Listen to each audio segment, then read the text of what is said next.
Welcome to Network Africa. Coming up on the program, the police fired tear gas at anti-Mugaba protesters in Zimbabwe.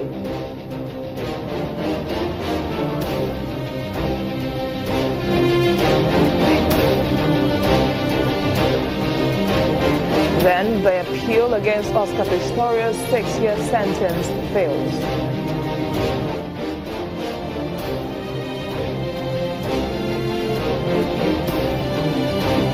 And on our Africa Tech segment, young executives are being ushered into company top jobs.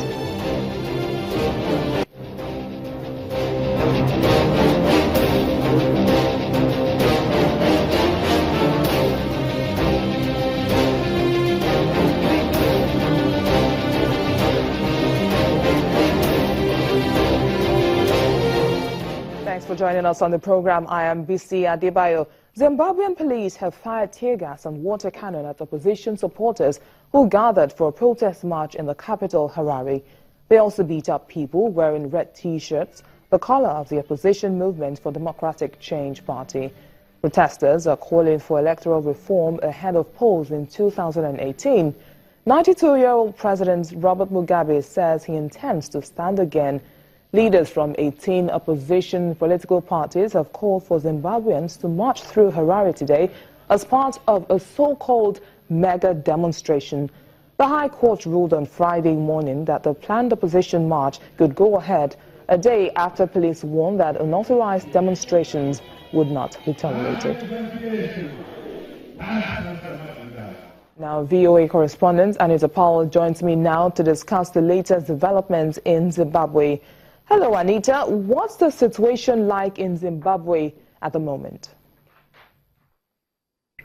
Thanks, BC. Well, the latest we've heard is that the protest was dispersed after police fired water cannon, tear gas, and beat protesters, which deterred the demonstration from getting too big. But the latest is that the organizers of today's demonstration are vowing that they will not back down.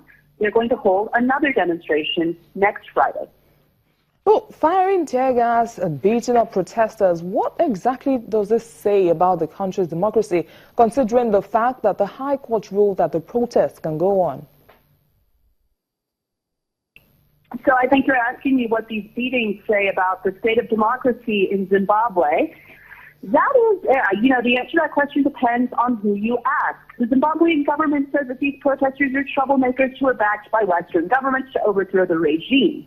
And so they feel, therefore, I guess, justified in taking these actions. The protesters, of course, are telling a different story, and they say that Zimbabwe's government is authoritarian and repressive.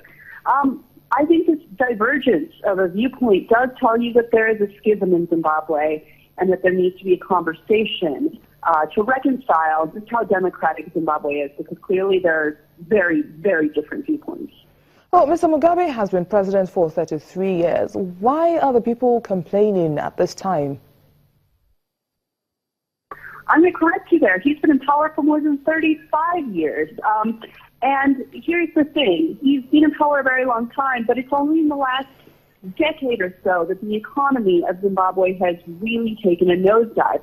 And as we have a saying in the United States, it's the economy. It's always the economy. I think also, though, people are tired of just persistent poverty, persistent inequality. And 35 years is a long time. Maybe they were willing to give the benefit of the doubt for the first 20, but now that they're suffering, they're done. Well, but in spite of everything, President Mugabe says he plans to run again in the next election. Is there a possibility that he may just win again? Wow, well, that is the trillion Zimbabwean dollar question, isn't it? So, again, it depends who you ask. I'm sure he is confident that he would win again if he ran. He's characteristically very confident of the support he enjoys from the Zimbabwean people. But, of course, there is this growing opposition against him on the streets. And, of course, there are allegations, serious allegations, that he and his party have rigged polls in previous elections. So it's anyone's guess what may happen in 2018. Well, I guess we'll keep our fingers crossed and see how events unfold. Well, thank you very much, Anita, for joining us on the program. Anita Powell is a correspondent with the VOA. Well, moving on now, at least 7 people have been killed in a bomb and gun attack on a seaside restaurant in the Somali capital of Mogadishu. Police have said a car bomb exploded outside the Banadir Beach Club in the Lido area and gunmen stormed the building. Security forces say they killed 2 attackers and arrested another after a 6-hour operation overnight. Well, the militant Islamic group Al-Shabaab stages regular attacks in Mogadishu and other parts of Somalia. Well, earlier this year, 17 people died when the group stormed the restaurant in Lido Beach. Al-Shabaab, which is linked to Al-Qaeda, was ousted from Mogadishu in August 2011, but still has a presence in large areas of southern Somalia. The United Nations Development Programme Administrator, Helen Clark, has described Somalia as being at a good turning point. She made this comment during her visit to the Somali capital, Mogadishu. Development Programme Administrator Helen Clark, during her visit to the Somali capital, Mogadishu, described the country as being at a great turning point.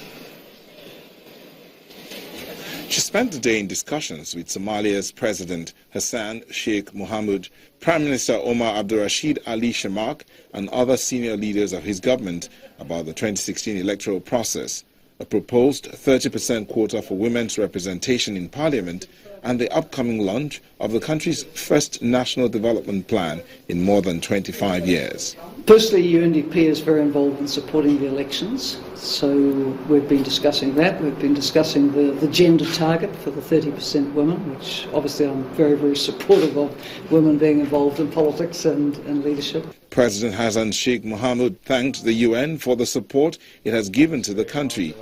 He told journalists that he had briefed the visiting UNDP chief about socio-political development in the country, the challenges facing Somalia, and the positive role played by the UNDP in helping to transform the country.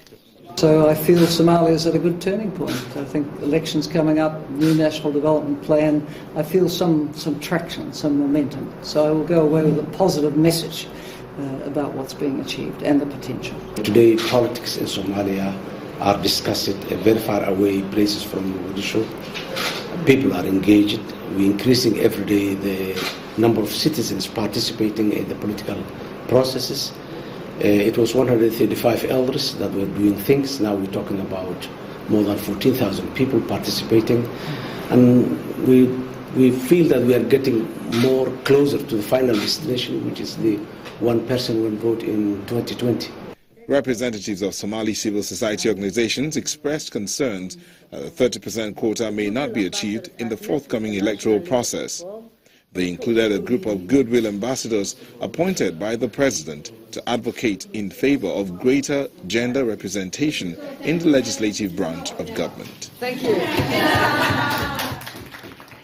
Over now to South Africa, where the High Court in Johannesburg has dismissed with costs the state's application for leave to appeal the 6-year sentence handed down to Olympic athlete Oscar Pistorius for the murder of his girlfriend Riva Steenkamp in 2013. Judge Thokozile Masipa said the state failed to persuade her that an appeal has reasonable grounds for success in a different court. Channels Television was there. Less than 2 months since he was resentenced to 6 years in prison for the murder of his girlfriend Riva Steenkamp, we're still back in court talking about Oscar Pistorius, this time in Johannesburg, where the state is seeking leave to appeal the sentence, which they believe is too lenient. The task now is to convince Judge Thokozile Masipa that indeed a different court would have come out with a more severe punishment for Oscar. All sides present in court were familiar with the case and its eventful timeline. For the state, Advocate Herinel argued that the judge favored mitigating factors over 3 aggravating ones which she ignored, and that she also placed greater emphasis on Oscar's personal circumstances and vulnerabilities above those of the victim, Riva Steenkamp, her family and the society at large. When Network Africa returns in a moment, our South Africa Bureau Chief Betty Dibia will be talking to us, and she'll tell us more about the Oscar Pistorius case. Please stay with us.